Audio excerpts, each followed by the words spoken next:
ನ್ಯೂಸ್ಗೆ ಸ್ವಾಗತ. ನಾನು ನಿಮ್ಮ ಸ್ನೇಹರಾಜ್. ಇಂದಿನ ಮುಖ್ಯಾಂಶಗಳು. ಶಾಸಕ ಬಿಪಿ ಹರೀಶ್ ಮೇಲೆ ಮೊಟ್ಟೆ ಎಸೆತ ಖಂಡಿಸಿ ಬಿಜೆಪಿ ಬೃಹತ್ ಪ್ರತಿಭಟನೆ. ರಾಹುಲ್ ಗಾಂಧಿ ವಿರುದ್ಧ ಆಕ್ರೋಶ. ವಿದ್ಯಾರ್ಥಿಗಳನ್ನು ಮುಂದಿಟ್ಟುಕೊಂಡು ರಾಜಕೀಯ ಪ್ರತಿಭಟನೆ. ಪ್ರಜಾಪ್ರಭುತ್ವದ ಮೌಲ್ಯಗಳನ್ನು ನುಚ್ಚು ನೂರು ಮಾಡಲಾಗುತ್ತಿದೆ. ಭಗವಂತ್ ಖೂಬಾ. ಜುಲೈ 29ರಂದು ಹಡಪದ ಅಪ್ಪಣ್ಣ ಜಯಂತಿ ಅದ್ದೂರಿ ಆಚರಣೆಗೆ ಸಿದ್ಧತೆ. ಶಿವಾನಂದ್ ಕರಾಳೆ. ಹೃದಯಾಘಾತದ ಲಕ್ಷಣ ಕಂಡು ಬಂದರೆ ತಕ್ಷಣ ವ್ಯಾಯಾಮ ನಿಲ್ಲಿಸಿ ವೈದ್ಯಕೀಯ ನೆರವು ಪಡೆಯಲು ಸಲಹೆ. ಡಾಕ್ಟರ್ ನಿತಿನ್ ಗುದ್ಗೆ. ಶಾಸಕ ಬಿಪಿ ಹರೀಶ್ ಅವರ ಮೇಲೆ ಮೊಟ್ಟೆ ಎಸೆದ ಘಟನೆ ಹಾಗೂ ಪ್ರಧಾನಿ ನರೇಂದ್ರ ಮೋದಿ ಅವರ ನಿವಾಸದ ಎದುರು ಕಾಂಗ್ರೆಸ್ ನಡೆಸಿದ ಪ್ರತಿಭಟನೆಯನ್ನು ಖಂಡಿಸಿ ಬಿಜೆಪಿ ಜಿಲ್ಲಾ ಘಟಕದ ವತಿಯಿಂದ ನಗರದಲ್ಲಿ ಶುಕ್ರವಾರ ಬೃಹತ್ ಪ್ರತಿಭಟನಾ ರ್ಯಾಲಿ ನಡೆಯಿತು. ನಗರದ ಗಣೇಶ್ ಮೈದಾನದಿಂದ ಆರಂಭವಾದ ಪ್ರತಿಭಟನಾ ಮೆರವಣಿಗೆ ಹರಳಯ್ಯ ಸರ್ಕಲ್, ಮಡಿವಾಳೇಶ್ವರ ಸರ್ಕಲ್ ಹಾಗೂ ಡಾಕ್ಟರ್ ಬಿಆರ್ ಅಂಬೇಡ್ಕರ್ ಸರ್ಕಲ್ ಮಾರ್ಗವಾಗಿ ತಹಶೀಲ್ದಾರ್ ಕಚೇರಿಯತ್ತ ಸಾಗಿತು. ಕಾಂಗ್ರೆಸ್ ವಿರುದ್ಧ ಘೋಷಣೆಗಳನ್ನು ಕೂಗಿದ ಬಿಜೆಪಿ ಕಾರ್ಯಕರ್ತರು ತಹಶೀಲ್ದಾರ್ ಕಚೇರಿಗೆ ಮುತ್ತಿಗೆ ಹಾಕಲು ಮುಂದಾದರು. ಈ ವೇಳೆ ಪೊಲೀಸರು ಪ್ರತಿಭಟನಾಕಾರರನ್ನು ತಡೆದು ಪರಿಸ್ಥಿತಿ ನಿಯಂತ್ರಿಸಿದರು. ಕಾಂಗ್ರೆಸ್ ಹಾಗೂ ರಾಹುಲ್ ಗಾಂಧಿ ವಿರುದ್ಧ ಬಿಜೆಪಿ ಕಾರ್ಯಕರ್ತರು ಧಿಕ್ಕಾರದ ಘೋಷಣೆಗಳನ್ನು ಕೂಗಿ ಆಕ್ರೋಶ ವ್ಯಕ್ತಪಡಿಸಿದರು. ಪ್ರತಿಭಟನೆಯನ್ನುದ್ದೇಶಿಸಿ ಮಾತನಾಡಿದ ಬೀದರ್ ದಕ್ಷಿಣ ಶಾಸಕ ಡಾಕ್ಟರ್ ಶೈಲೇಂದ್ರ ಬೆಲ್ಲಾಳೆ, ವಿದ್ಯಾರ್ಥಿಗಳ ಭವಿಷ್ಯದಂತಹ ಗಂಭೀರ ವಿಷಯಗಳನ್ನು ರಾಜಕೀಯಕ್ಕೆ ಬಳಸಿಕೊಳ್ಳುವ ಮೂಲಕ ಕಾಂಗ್ರೆಸ್ ದೇಶದ ಜನರನ್ನು ದಾರಿ ತಪ್ಪಿಸುವ ಪ್ರಯತ್ನ ಮಾಡುತ್ತಿದೆ ಎಂದು ಆರೋಪಿಸಿದರು. ನೀಟ್ ಪ್ರಶ್ನೆ ಪತ್ರಿಕೆ ಸೋರಿಕೆ ಪ್ರಕರಣದ ಕುರಿತು ನಡೆಯುತ್ತಿರುವ ಪ್ರತಿಭಟನೆಯ ಸಂದರ್ಭದಲ್ಲಿ ರಾಹುಲ್ ಗಾಂಧಿ ಬೇರೆ ವಿಚಾರಗಳನ್ನು ಪ್ರಸ್ತಾಪಿಸುವ ಮೂಲಕ ವಿಷಯಾಂತರ ಮಾಡುತ್ತಿದ್ದಾರೆ ಎಂದು ಅವರು ದೂರಿದರು. ನೀಟ್ ಪ್ರಶ್ನೆ ಪತ್ರಿಕೆ ಸೋರಿಕೆ ಪ್ರಕರಣದಲ್ಲಿ ತಪ್ಪಿತಸ್ಥರು ಯಾರೇ ಆಗಿದ್ದರೂ ಅವರ ವಿರುದ್ಧ ಕಠಿಣ ಕಾನೂನು ಕ್ರಮ ಕೈಗೊಂಡು ವಿದ್ಯಾರ್ಥಿಗಳ ಭವಿಷ್ಯವನ್ನು ರಕ್ಷಿಸಲು ಕೇಂದ್ರ ಸರ್ಕಾರ ಬದ್ಧವಾಗಿದೆ. ಆದರೆ ಈ ವಿಚಾರವನ್ನು ರಾಜಕೀಯ ಲಾಭಕ್ಕಾಗಿ ಬಳಸಿಕೊಂಡು ದೇಶದ ಪ್ರಧಾನಮಂತ್ರಿ ಹಾಗೂ ದೇಶದ ಗೌರವಕ್ಕೆ ಧಕ್ಕೆ ತರುವಂತಹ ವಾತಾವರಣ ಸೃಷ್ಟಿಸಲು ಕಾಂಗ್ರೆಸ್ ಪ್ರಯತ್ನಿಸುತ್ತಿದೆ ಎಂದು ಶಾಸಕ ಶೈಲೇಂದ್ರ ಬೆಲ್ದಾಳೆ ಆರೋಪಿಸಿದರು. ಕಾಂಗ್ರೆಸ್ ನಾಯಕರು ತಮ್ಮ ರಾಜಕೀಯ ಬೇಳೆ ಬೇಯಿಸಿಕೊಳ್ಳುವ ಉದ್ದೇಶದಿಂದ ಪ್ರಧಾನಿ ನರೇಂದ್ರ ಮೋದಿ ಅವರ ವಿರುದ್ಧ ನಿರಂತರವಾಗಿ ಅಪಪ್ರಚಾರ ಮಾಡುತ್ತಿದ್ದಾರೆ ಎಂದು ಅವರು ರಾಹುಲ್ ಗಾಂಧಿ ವಿರುದ್ಧ ವಾಗ್ದಾಳಿ ನಡೆಸಿದರು. ಪ್ರತಿಭಟನೆಯಲ್ಲಿ ಮಾಜಿ ಸಂಸದ್ ಭಗವಂತ್ ಖೂಬಾ, ಮಾಜಿ ಶಾಸಕ ಪ್ರಕಾಶ್ ಖಂಡ್ರೆ, ನಗರದ ಅಧ್ಯಕ್ಷ ಶಶಿಧರ್ ಹೊಸಳ್ಳಿ, ಬಿಜೆಪಿ ಜಿಲ್ಲಾಧ್ಯಕ್ಷ ಸೋಮನಾಥ್ ಪಾಟೀಲ್ ಸೇರಿದಂತೆ ನೂರಾರು ಬಿಜೆಪಿ ಕಾರ್ಯಕರ್ತರು ಭಾಗವಹಿಸಿದರು. ನೇತೃತ್ವದಲ್ಲಿ ಎಲ್ಲ ನಮ್ಮ ಮಾಜಿ ಸಂಸದರು, ಶಾಸಕರು, ಕ್ಷೇತ್ರ ನಾಯಕರು, ಎಲ್ಲ ನಮ್ಮ ಮಂಡಲ ಅಧ್ಯಕ್ಷರು, ಎಲ್ಲ ರಾಜ್ಯ ಜಿಲ್ಲಾ ರಾಷ್ಟ್ರ ಪದಾಧಿಕಾರಿಗಳು ಎಲ್ಲರೂ ಈ ಒಂದು ಬೃಹತ್ ಪ್ರತಿಭಟನೆಯಲ್ಲಿ ಪಾಲ್ಗೊಂಡು ರಾಜ್ಯ ಸರ್ಕಾರದ ಹಾಗೂ ಕಾಂಗ್ರೆಸ್ ಸರ್ಕಾರದ ಕೇಂದ್ರದ ಏನು ಅಪೋಸಿಷನ್ ಲೀಡರ್ ಇದ್ದಾರೆ ರಾಹುಲ್ ಗಾಂಧಿಯವರು ಹಾಗೂ ಆ ತುಕಡೆ ಗ್ಯಾಂಗ್ನ ವಿರೋಧ ನಮ್ಮ ಒಂದು ಪ್ರದರ್ಶನ ಇತ್ತು. ತಹಶೀಲ್ ಆಫೀಸ್ ಮುತ್ತಿಗೆ ಹಾಕಬೇಕಂತ ಬಂದಿದ್ದೀವಿ. ತಹಶೀಲ್ ಆಫೀಸು ಅಧಿಕಾರಿಗಳದು ಮನೋಭಾವನೆ ಹೆಂಗಾಗಿದೆ ಅಂದ್ರೆ ಒಳಗೆ ಹೋಗ್ಲಿಕ್ಕೂ ಕೊಡ್ತಾ ಇಲ್ಲ. ಅಷ್ಟೊಂದು ಜಿಲ್ಲೆ ಎಲ್ಲ ಅಧಿಕಾರಿಗಳು ಸರ್ಕಾರದ ಕೈಗೊಂಬೆ ಕೆಲಸ ಮಾಡ್ತಾ ಇದ್ದಾರೆ. ಇದು ಸರಿ ಇಲ್ಲ. ಯಾಕಂದ್ರೆ ಎಲ್ಲ ದಿನಗಳು ಅದೇ ಇರಲ್ಲ. ಅದು ದಯವಿಟ್ಟು ನಾನು ಹೇಳೋಕ್ಕೆ ಇಚ್ಛಪಡ್ತೀನಿ, ಯಾವುದೇ ಒಂದು ಹೋರಾಟ ಸಂವಿಧಾನದ ಹಕ್ಕು. ಡಾಕ್ಟರ್ ಬಾಬಾ ಸಾಹೇಬ್ ಅಂಬೇಡ್ಕರ್ಜಿಯವರು ಹೇಳಿದ್ದಾರೆ, ನಮ್ಮ ಮಾತಾ ನಿಕ್ಕಬೇಕು, ಹೋರಾಟ ಮಾಡಬೇಕು ಅಂತ. ಅದರ ಅಡಿಯಲ್ಲಿ ನಾವು ಎಲ್ಲರೂ ಕೆಲಸ ಮಾಡ್ತಾ ಇದ್ದೀವಿ. ಅದನ್ನು ಈ Congress party, social media party, ಅವ್ನು ನೇರವಾಗಿ US ಬಂದು ಹೋರಾಟ ಕೇಳಿದ್ದಾನೆ. ಪೂರ್ವಭಾವಿ ತಯಾರಿ US ಅಲ್ಲೇ ಆಗುತ್ತೆ, ಫಂಡಿಂಗ್ US ಅಲ್ಲಿ ಆಗುತ್ತೆ. ಇವರೆಲ್ಲ ಪ್ಲ್ಯಾನ್ ಮಾಡಿ ಏಕಕಾಲಕ್ಕೆ ಎಲ್ಲ ಕಡೆ ಒಬ್ಬನಂತನ ನೇಪಾಳ ಮಾದರಿ ಮಾಡ್ತೀನಿ ಅಂತ. ಅವ್ರ ಅಪ್ಪನ ಥರದಲ್ಲೂ ನೇಪಾಳ ಮಾದರಿ ಭಾರತ ದೇಶ ಆಗಲ್ಲ. ಭಾರತ ದೇಶ ನರೇಂದ್ರ ಮೋದಿಯವರು ಗಟ್ಟಿ ನಿರ್ಧಾರ, ಪ್ರಧಾನ ಮಂತ್ರಿ ಇದ್ದಾರೆ, ಅವ್ರ ನೇತೃತ್ವ ವಿಶ್ವದ ನಮ್ಮ ದೇಶ ನಂಬರ್ 1 ಸ್ಥಾನದಲ್ಲಿದೆ. ಎಲ್ಲ ದೇಶ ಪ್ರಧಾನಮಂತ್ರಿಗಳು ಸುಮಾರು ಎಷ್ಟೊಂದು ಅವ್ರಿಗೆ ಮೆಡಲ್ಗಳು ಸಿಕ್ಕಿದೆ, ಗೌರವಗಳು ಯಾವ ಪ್ರಧಾನಮಂತ್ರಿಗೂ ಸಿಕ್ಕಿಲ್ಲ. ನಮ್ಮ ದೇಶದ ನರೇಂದ್ರ ಮೋದಿಯವರಿಗೆ ಗೌರವ ಕೊಟ್ಟಿದ್ದಾರೆ ಎಲ್ಲ ದೇಶದ ಪ್ರಧಾನಮಂತ್ರಿಗಳು. ಅದನ್ನು ಇವರು ನಮ್ಮ ದೇಶಕ್ಕೆ ನೇಪಾಲ್ ಮಾಡ್ತಾರಂತೆ. ಈ ದೇಶದ್ರೋಹಿ ಮಾತಿಲ್ಲ. ಇವರು ಎಲ್ಲಿಂದ ಬಂದರು? ಇವ್ರು ಮಾತಾಡೋರು ಯಾರು ಪ್ರಚೋದನೆ ಕೊಟ್ಟರು? ಯಾರೋ ಫಂಡಿಂಗ್ ಕೊಡ್ತಾರಂತೆ 1 ಲಕ್ಷ ಕೋಟಿ. ಎದಕ್ಕೆ ಕೊಡ್ತಾರೆ? ದೇಶ ಹೊಡ್ಲಿಕ್ಕೆ. ನಮ್ಮ ದೇಶದ ಯುವ ಜನತೆ ತಿಳ್ಕೊಬೇಕು. ನಾನು ಕೈ ಜೋಡಿಸಿ ವಿನಂತಿ ಮಾಡ್ಕೋತೀನಿ, ದಯವಿಟ್ಟು ನಿನ್ನೆ ಮೋದಿಜಿಯವರು ಉತ್ತರ ಕೊಟ್ಟಿದ್ದಾರೆ ನೀಟ್ ಬಗ್ಗೆ, ಯಾರು ತಪ್ಪಿಸ್ತಾರೆ, ಯಾರಿನ್ನೂ ಬಿಡಲ್ಲ ಅಂತ. ನಿನ್ನ ಇಲಾಖೆಯ ಜಾಯಿಂಟ್ ಸೆಕ್ರೆಟರಿ ಕೂಡ ಜೋಶಿಯವರಿಗೆ ಇಲಾಖೆಯಿಂದ ವರ್ಗಾವಣೆ ಮಾಡಿ ಪಾಲ್ ನಂಬರಿ ನೇಮಕ ಕೂಡ ಮಾಡಿದ್ದಾರೆ ನಿನ್ನೆ. ಅದು ಕೂಡ ಸರ್ಜರಿ ಆಗಿದೆ ಡಿಪಾರ್ಟ್ಮೆಂಟಲ್ಲಿ. ಹಿಂದೆ ಮನಮೋಹನ್ ಸಿಂಗ್ ಅವರು ಇದ್ದಾಗ CBSE ಎಕ್ಸಾಮಲ್ಲಿ ಹಗರಣ ಆಗಿಲ್ವಾ? ಕರ್ನಾಟಕದಲ್ಲಿ KPSC ಹಗರಣ ಸುಮಾರು ಒಂದು ತಿಂಗಳಿಗೆ ನಡೀತಿಲ್ವಾ? ಯಾರು ತಪ್ಪರ ಅವ್ರ ಮೇಲೆ ಶಿಕ್ಷೆ ಮಾಡಲಿ ಅಂತ ಮೋದಿಜಿಯವರು ಹೇಳಿದ್ದಾರೆ. ಅಂಥವ್ರಿಗೆ ಒದ್ದು ಜೈಲಲ್ಲಿ ಹಾಕಿದ್ದಾರೆ. ಇದನ್ನು ವ್ಯವಸ್ಥಿತವಾಗಿ ಫಂಡಿಂಗ್ ಮಾಡಿ ದೇಶದಲ್ಲಿ ಅರಾಜಕತೆ ಆಗಬೇಕು, ಮೋದಿಯವರು ವರ್ಚಸ್ ಕಡಿಮೆ ಮಾಡಬೇಕಂತ ಈ ಥರ ಪ್ಲ್ಯಾನ್ ಮಾಡ್ತಾ ಇದ್ದಾರೆ. ನಮ್ಮ ದೇಶದ ಯುವ ಜನತೆ ಅಷ್ಟರ ಮಟ್ಟಿಗೆ ಹೋಗಲ್ಲ. ನಿನ್ನೆ ಮೊನ್ನೆ ಗೊತ್ತಾಗಿದೆ. ಅಲ್ಲಿ ನೀಟ್ ಬಗ್ಗೆ ಮಾತಾಡಿದರೆ ಮೋದಿಜಿಯವ್ರ ಬಗ್ಗೆ, ರಾಮನ ಬಗ್ಗೆ, ರಾಮನ ದೇವಸ್ಥಾನ ಬಗ್ಗೆ ಮಾತಾಡ್ತಾರೆ. ಅಲ್ಲಿ ಎದಕ್ಕೆ ಹೋಗಿದ್ದಾರೆ ಅದ್ರ ಬಗ್ಗೆ ಮಾತಾಡ್ತಾ ಇಲ್ಲ. ಅದು ನಾನು ಯುವ ಜನತೆ ನಾನು ಕಳಕಳಿ ವಿನಂತಿ ಮಾಡ್ಕೊತೀನಿ, ಇಂಥ ದುಸ್ಸಾಹಸಕ್ಕೆ ದಯವಿಟ್ಟು ಅವ್ರಿಗೆ ಸಪೋರ್ಟ್ ಮಾಡಿರಿ, ಮೋದಿಜಿಯವ್ರಿಗೆ ಸಪೋರ್ಟ್ ಮಾಡಿರಿ. ನಮ್ಮ ದೇಶ ವಿಶ್ವಗುರು ಆಗ್ತದೆ. ಇವತ್ತಿನ ಪಾಲ್ಗೊಂಡ ಎಲ್ಲ ನಮ್ಮ ಪದಾಧಿಕಾರಿಗಳಿಗೆ ಧನ್ಯವಾದ. ಇವತ್ತು ರಾಹುಲ್ ಗಾಂಧಿಯವರು ಇಡೀ ದೇಶದಲ್ಲಿ ಒಂದು ಅರಾಜಕತೆಯನ್ನು ಸೃಷ್ಟಿ ಮಾಡಲಿಕ್ಕೆ ಪ್ರಯತ್ನ ಮಾಡ್ತಾ ಇದ್ದಾರೆ. ಅವರಿಗೆ ಯಾವುದೇ ಹೋರಾಟಗಳು ಮಾಡಲಿಕ್ಕೆ ಆಗ್ತಾ ಇಲ್ಲ. ಆದರೆ ಆ ಕಾಕ್ರೋಚ್ ಗ್ಯಾಂಗ್ ಮಾಡ್ತಾ ಇರುವಂಥ ಹೋರಾಟವನ್ನು ಹೈಜಾಕ್ ಮಾಡಿಕೊಂಡು ಇವತ್ತು ದೇಶದಲ್ಲಿ ಅರಾಜಕತೆ ಮಾಡಬೇಕು ಹಾಗೂ ನಮ್ಮ ರಾಜ್ಯದಲ್ಲಿ ಅದನ್ನು ವಿರೋಧಿಸಿ ಹೋರಾಟ ಮಾಡ್ತಾ ಇದ್ದಂಥ ಸಂದರ್ಭದಲ್ಲಿ ನಮ್ಮ ಶಾಸಕರು ಪೊಲೀಸ್ ಕಸ್ಟಡಿಯಲ್ಲಿ ಪೊಲೀಸ್ ವ್ಯಾನ್ನಲ್ಲಿದ್ದಾಗ ಕಾಂಗ್ರೆಸ್ ಪಕ್ಷದ ಎದುರುಗಡೆ ಕಾಂಗ್ರೆಸ್ನ ಪುಡಿ ರೌಡಿಗಳು, ಯಾಕಂದರೆ ದೊಡ್ಡ ರೌಡಿಗಳು ಕಾಂಗ್ರೆಸ್ನ ಇಬ್ಬರು ಮುಖ್ಯಸ್ಥರು, ಒಬ್ಬರು ಪಕ್ಷದ ಅಧ್ಯಕ್ಷರು, ಒಬ್ಬರು ಅವ್ರ ಮುಖ್ಯಮಂತ್ರಿಗಳು, ಇಬ್ಬರು ಕೋತ್ವಾಲ್ನ ಶಿಷ್ಯರು ಅಂತೇಳಿ ನಾವು ನಿಮ್ಮ ಮಾಧ್ಯಮಗಳಲ್ಲಿ ಓದಿದ್ದೀವಿ. ಅಂಥ ಕೋತ್ವಾಲ್ರ ಶಿಷ್ಯರುಗಳು ಪುಡಿ ರೌಡಿಗಳು ಇವತ್ತು ಮೊಟ್ಟೆ ಮತ್ತು ರಾಡ್ಗಳಿಂದ ನಮ್ಮ ಶಾಸಕರ ಮೇಲೆ, ನಮ್ಮ ಹರಿಹರದ ಶಾಸಕ ಹರೀಶ್ ಅವರ ಮೇಲೆ ಮೊಟ್ಟೆ ಎಸೆದಿರುವಂಥದ್ದು, ನಮ್ಮ ಅಶ್ವತ್ಥನಾರಾಯಣಗೆ ಗಾಯ ಆಗಿರೋದಂಥದ್ದು ನಾವೆಲ್ಲ ಮಾಧ್ಯಮದಲ್ಲಿ ನೋಡಿದ್ದೀವಿ. ಅದನ್ನು ಖಂಡಿಸಿ ಇವತ್ತು ಬೀದರ್ನಲ್ಲಿ ಒಂದು ಹೋರಾಟವನ್ನು ನಾವು ಹಮ್ಮಿಕೊಂಡಿದ್ದೀವಿ.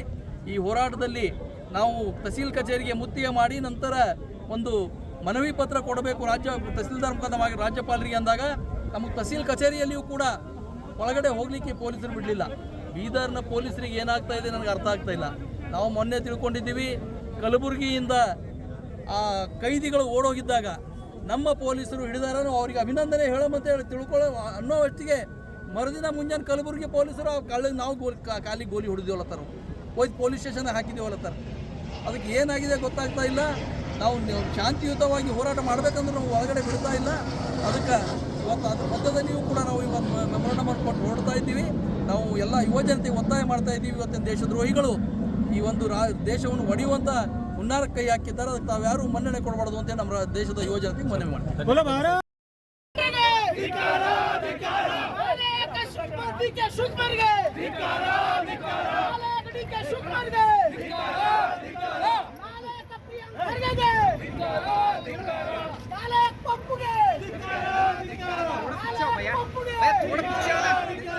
भैया थोड़ा पीछे हो ना भैया, बोल रहे हमारा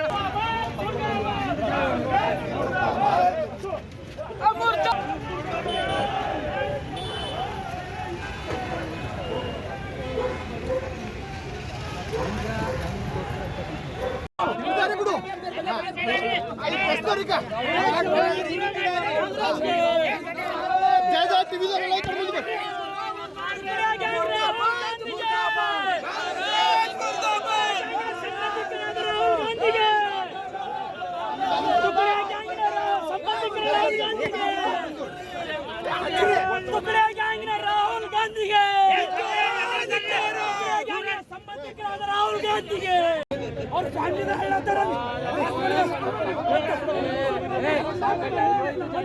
ಹಂಗೆ ಹೇಳ್ತಾರೆ ಕಳ್ಳಿತಾರ. ರಾಹುಲ್ ಗಾಂಧಿ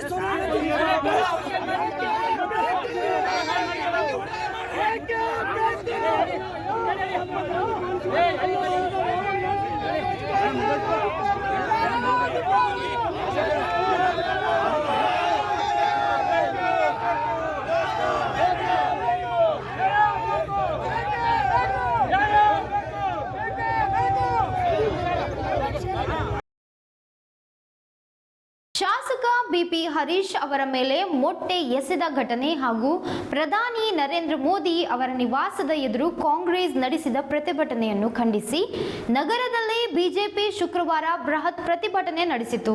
ಕಾಂಗ್ರೆಸ್ ವಿರುದ್ಧ ಘೋಷಣೆ ಕೂಗುತ್ತಾ ಬೀದಿಗಿಳಿದ ಬಿಜೆಪಿ ಕಾರ್ಯಕರ್ತರು ತಹಸೀಲ್ದಾರ್ ಕಚೇರಿಗೆ ಮುತ್ತಿಗೆ ಹಾಕಲು ಯತ್ನಿಸಿದ್ದು ಪೊಲೀಸರು ಪ್ರತಿಭಟನಾಕಾರರನ್ನು ತಡೆದರು. ರಾಹುಲ್ ಗಾಂಧಿಯ ನೇತೃತ್ವದಲ್ಲಿ ಸತತವಾಗಿ ಚುನಾವಣೆಗಳನ್ನು ಸೋಲಿ ಧೃತಿಗೆಟ್ಟಿದಂಥ ರಾಹುಲ್ ಗಾಂಧಿ ಇವತ್ತು ದಿಕ್ಕು ತಪ್ಪಿ ವಿದ್ಯಾರ್ಥಿಗಳ ಪ್ರತಿಭಟನೆಯನ್ನು ನೆಪಕ್ಕೆ ಮಾತ್ರ ಮುಂದಿಟ್ಟುಕೊಂಡು ತಮ್ಮ ವೈಫಲ್ಯಗಳನ್ನು ಮರೆಮಾಚಿ ಮೋದಿಯವರ ವಿರುದ್ಧ ಮತ್ತು ಅವರ ಸರ್ಕಾರದ ಮಂತ್ರಿಗಳ ವಿರುದ್ಧ ದೇಶದಾದ್ಯಂತ ಪ್ರತಿಭಟನೆ ಮಾಡ್ತಿರುವಂಥದ್ದು ಇವತ್ತು ಸಂವಿಧಾನದ ವಿರುದ್ಧವಾಗಿ ಪ್ರಜಾಪ್ರಭುತ್ವದ ಮೌಲ್ಯಗಳನ್ನು ನೂರು ಮಾಡುವಂಥ ಈ ಪ್ರತಿಭಟನೆಗೆ ನಾವು ಧಿಕ್ಕರಿಸಿ ಇವತ್ತು ಬೀದರ್ ಭಾರತೀಯ ಜನತಾ ಪಕ್ಷ ಕಾಂಗ್ರೆಸ್ ಮತ್ತು ರಾಹುಲ್ ಗಾಂಧಿಯ ವಿರುದ್ಧವಾಗಿ ನಾವು ಇವತ್ತು ಉಗ್ರ ಪ್ರತಿಭಟನೆಯನ್ನು ಮಾಡಿದ್ದೀವಿ. ಮತ್ತು ಮೊನ್ನೆ ಬೆಂಗಳೂರಿನಲ್ಲಿ ನಮ್ಮ ಭಾರತೀಯ ಜನತಾ ಪಕ್ಷದ ಗೌರವಾನ್ವಿತ ಶಾಸಕರ ಮೇಲೆ ಮೊಟ್ಟೆಗಳನ್ನು ಎಸೆದು ಮತ್ತು ಕಾಂಗ್ರೆಸ್ ಆಫೀಸ್ನಲ್ಲಿ ಖಡ್ಗ ಮಚ್ಚುಗಳನ್ನು ಇಟ್ಕೊಂಡು ಒಂದು ಅತಂತ್ರ ಅರಾಜಕತೆಯನ್ನು ಸೃಷ್ಟಿ ಮಾಡುವಂಥ ಕರ್ನಾಟಕದ ಸರ್ಕಾರಕ್ಕೆ ಧಿಕ್ಕರಿಸಿ ಅವರನ್ನು ನಾವು ಥೂ ಅಂತ ಉಗುಳ್ತೀವಿ ಅನ್ನುವಂಥದ್ದನ್ನು ಹೇಳಿ. ಹಡಪದ ಅಪ್ಪಣ್ಣ ಜಯಂತಿಯನ್ನು ಜುಲೈ 29ರಂದು ಜಿಲ್ಲೆಯಲ್ಲಿ ಅದ್ದೂರಿ ಹಾಗೂ ಅರ್ಥಪೂರ್ಣವಾಗಿ ಆಚರಿಸಲು ಸಿದ್ಧತೆ ಕೈಗೊಳ್ಳಲಾಗಿದೆ ಎಂದು ಅಪರ ಜಿಲ್ಲಾಧಿಕಾರಿ ಶಿವಾನಂದ ಕರಾಳೆ ಹೇಳಿದರು. ಜಿಲ್ಲಾಧಿಕಾರಿ ಕಚೇರಿ ಸಭಾಂಗಣದಲ್ಲಿ ನಡೆದ ಹಡಪದ ಅಪ್ಪಣ್ಣ ಜಯಂತಿಯನ್ನು ಪೂರ್ವಭಾವಿ ಸಭೆಯ ಅಧ್ಯಕ್ಷತೆ ವಹಿಸಿ ಅವರು ಮಾತನಾಡಿದರು.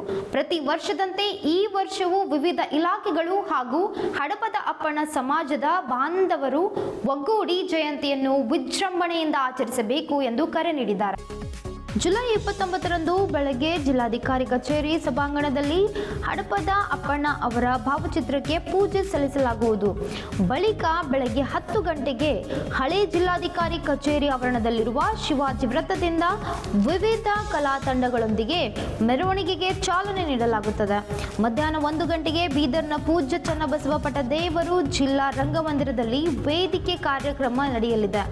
ಕಾರ್ಯಕ್ರಮದಲ್ಲಿ ನಾಡಗೀತೆ, ಸುಗಮ ಸಂಗೀತ ಹಾಗೂ ಹಡಪದ ಅಪ್ಪಣ್ಣ ಅವರ ಜೀವನ ಮತ್ತು ಸಮಾಜಕ್ಕೆ ನೀಡಿದ ಕೊಡುಗೆ ಕುರಿತು ಉಪನ್ಯಾಸ ಕಾರ್ಯಕ್ರಮ ಆಯೋಜಿಸಲಾಗಿದೆ. ಕನ್ನಡ ಮತ್ತು ಸಂಸ್ಕೃತಿ ಇಲಾಖೆ ಕಾರ್ಯಕ್ರಮವನ್ನು ಅಚ್ಚುಕಟ್ಟಾಗಿ ಆಯೋಜಿಸಬೇಕು. ನಗರಸಭೆ ವತಿಯಿಂದ ಹಡಪದ ಅಪ್ಪಣ್ಣ ಪುತ್ಥಳಿಯ ಸುತ್ತಮುತ್ತ ಸ್ವಚ್ಛತೆ, ದೀಪಾಲಂಕಾರ ಹಾಗೂ ಪುತ್ಥಳಿಯ ಹೂಮಾಲೆ ಅಲಂಕಾರ ಮಾಡಬೇಕು ಎಂದು ಅಧಿಕಾರಿ ಗಡಿಗೆ ಸೂಚಿಸಿದರು. ಜಿಲ್ಲೆಯ ಎಲ್ಲ ಸರ್ಕಾರಿ ಕಚೇರಿಗಳು, ಶಾಲಾ ಕಾಲೇಜುಗಳು ಹಾಗೂ ವಿದ್ಯಾರ್ಥಿಯ ನಿಲಯಗಳಲ್ಲಿ ಹಡಪದ ಅಪ್ಪಣ್ಣ ಅವರ ಭಾವಚಿತ್ರಕ್ಕೆ ಪೂಜೆ ಸಲ್ಲಿಸಿ ಜಯಂತಿಯನ್ನು ಆಚರಿಸುವಂತೆ ತಿಳಿಸಿದರು. ಹೆಚ್ಚುವರಿ ಪೊಲೀಸ್ ವರಿಷ್ಠಾಧಿಕಾರಿ ಪೂಜಾರಿ ಮಾತನಾಡಿ, ಜಯಂತಿ ಕಾರ್ಯಕ್ರಮದ ಸಂದರ್ಭದಲ್ಲಿ ಯಾವುದೇ ಅಹಿತಕರ ಘಟನೆಗಳು ನಡೆಯದಂತೆ ಸೂಕ್ತ ಪೊಲೀಸ್ ಬಂದೋಬಸ್ತ್ ವ್ಯವಸ್ಥೆ ಮಾಡಲಾಗುವುದು. ಎಲ್ಲ ಮಹನೀಯರ ಜಯಂತಿಗಳನ್ನು ಸಮಾಜದ ಎಲ್ಲ ವರ್ಗದವರು ಶಾಂತಿಯುತವಾಗಿ ಹಾಗೂ ಸೌಹಾರ್ದಯುತವಾಗಿ ಆಚರಿಸಬೇಕು ಎಂದು ಹೇಳಿದರು. ಸಭೆಯಲ್ಲಿ ಕನ್ನಡ ಮತ್ತು ಸಂಸ್ಕೃತಿಯ ಇಲಾಖೆಯ ಸಹಾಯಕ ನಿರ್ದೇಶಕ ಸಿದ್ದರಾಮ್ ಶಿಂದೆ, ಹಡಪದ ಅಪ್ಪಣ್ಣ ಸಮಾಜದ ಮುಖಂಡರಾದ ದತ್ತಾತ್ರೇಯ ಹಡಪದ, ಗಣೇಶ್ ಹಡಪದ, ಸಂಗಮೇಶ್ ಹಡಪದ, ಸುಭಾಷ್ ಹಡಪದ, ರಾಜ್ಕುಮಾರ್ ಹಡಪದ, ಸಿದ್ದಪ್ಪ ಹಡಪದ, ಶರಣಪ್ಪ ಚಂದನಹಳ್ಳಿ ಜಿಮ್ ಕೇಂದ್ರಗಳಿಗೆ ತೆರಳಿ ವ್ಯಾಯಾಮ ಮಾಡುವ ಪ್ರತಿಯೊಬ್ಬರು ವ್ಯಾಯಾಮ ಆರಂಭಿಸುವ ಮುನ್ನ ಹೃದಯದ ಸಮಗ್ರ ತಪಾಸಣೆ ಮಾಡಿಸಿಕೊಂಡು ವೈದ್ಯರಿಂದ ಫಿಟ್ನೆಸ್ ಪ್ರಮಾಣ ಪತ್ರ ಪಡೆಯುವುದು ಅಗತ್ಯ ಎಂದು ಹೃದಯ ತಜ್ಞ ಡಾಕ್ಟರ್ ನಿತಿನ್ ಗುದ್ಗೆ ಸಲಹೆ ನೀಡಿದ್ದಾರೆ. ನಗರದ ಗುದ್ಗೆ ಆಸ್ಪತ್ರೆಯಲ್ಲಿ ಜಿಮ್ ತರಬೇತಿದಾರರಿಗಾಗಿ ಆಯೋಜಿಸಿದ ಹೃದಯಘಾತ ಜಾಗೃತಿ ಶಿಬಿರವನ್ನು ಉದ್ಘಾಟಿಸಿ ಅವರು ಮಾತನಾಡಿದರು. ಇತ್ತೀಚಿನ ದಿನಗಳಲ್ಲಿ ಯುವಕರಲ್ಲಿಯೂ ಹೃದಯಾಘಾತ ಪ್ರಕರಣಗಳು ಹೆಚ್ಚುತ್ತಿರುವ ಹಿನ್ನೆಲೆಯಲ್ಲಿ ಜಿಮ್ ತರಬೇತುದಾರರು ಹಾಗೂ ವ್ಯಾಯಾಮ ಮಾಡುವವರು ಹೆಚ್ಚಿನ ಎಚ್ಚರಿಕೆ ವಹಿಸಬೇಕು. ವ್ಯಾಯಾಮ ಆರೋಗ್ಯಕ್ಕೆ ಉತ್ತಮವಾದರೂ ಸುರಕ್ಷತೆಗೆ ಮೊದಲ ಆದ್ಯತೆ ನೀಡಬೇಕು ಎಂದು ಹೇಳಿದರು. ಜಿಮ್ ತರಬೇತುದಾರರು ಹೊಸದಾಗಿ ಸೇರುವ ಸದಸ್ಯರ ಆರೋಗ್ಯದ ಸಂಪೂರ್ಣ ಮಾಹಿತಿಯನ್ನು ಪಡೆದುಕೊಳ್ಳಬೇಕು. ಅಧಿಕ ರಕ್ತದೊತ್ತಡ, ಮಧುಮೇಹ ಅಥವಾ ಹೃದಯ ಸಂಬಂಧಿ ಸಮಸ್ಯೆ ಇರುವವರ ವೈದ್ಯರ ಸಲಹೆಯಂತೆ ಮಾತ್ರ ವ್ಯಾಯಾಮ ಮಾಡಬೇಕು. ವ್ಯಾಯಾಮಕ್ಕೂ ಮುನ್ನ ವಾರ್ಮ್ ಅಪ್ ಹಾಗೂ ನಂತರ ಕೂಲ್ ಡೌನ್ ಮಾಡುವುದು ಕಡ್ಡಾಯ. ಸಾಮರ್ಥ್ಯ ಮೀರಿದ ವ್ಯಾಯಾಮ ಅಥವಾ ಅತಿಯಾದ ಭಾರ ಎತ್ತುವಂತೆ ಯಾರನ್ನೂ ಒತ್ತಾಯಿಸಬಾರದು ಎಂದು ಸಲಹೆ ನೀಡಿದರು. ವ್ಯಾಯಾಮದ ವೇಳೆ ಎದೆನೋವು, ಉಸಿರಾಟದ ತೊಂದರೆ ಅಥವಾ ತಲೆ ಸುತ್ತು ಕಾಣಿಸಿಕೊಂಡರೆ ತಕ್ಷಣ ವ್ಯಾಯಾಮ ನಿಲ್ಲಿಸಿ 108 ಆಂಬ್ಯುಲೆನ್ಸ್ಗೆ ಕರೆ ಮಾಡಬೇಕು. ವ್ಯಕ್ತಿಯನ್ನು ಶಾಂತವಾಗಿ ಕುಳ್ಳಿರಿಸಬೇಕು ಅಥವಾ ಮಲಗಿಸಬೇಕು. ಪ್ರಜ್ಞೆ ತಪ್ಪಿ ಉಸಿರಾಟ ನಿಂತಿದ್ದರೆ ತರಬೇತಿ ಪಡೆದವರು ತಕ್ಷಣ CPR ಆರಂಭಿಸಬೇಕು. ವೈದ್ಯಕೀಯ ನೆರವು ಬರುವವರೆಗೆ ವ್ಯಕ್ತಿಯನ್ನು ಒಬ್ಬಂಟಿಯಾಗಿ ಬಿಡಬಾರದು ಎಂದು ಡಾಕ್ಟರ್ ನಿತಿನ್ ಗುದ್ಗೆ ತಿಳಿಸಿದರು.